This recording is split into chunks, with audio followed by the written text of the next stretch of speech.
tôn trang in kim tên ăn lô thar lệ truyền i kia ngồi lu po hi e đi lui nghi li lâu har cả ti thăng quan đi min gar da na kan lên ta sia tôn trang ni po in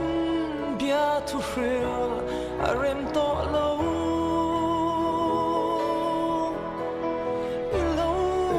train mo o đi lui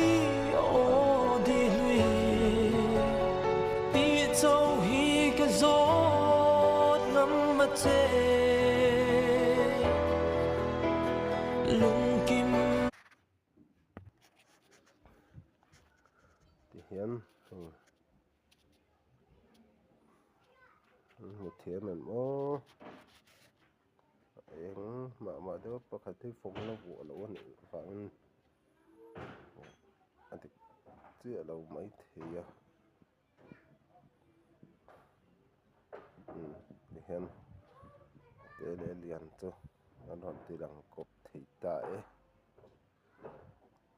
nghe đang làm ra để nghe anh ăn đậu đàn thế bội nó xây thiêm tổ ra ngay rằng cái tiếng ha sự phốt rõ sẽ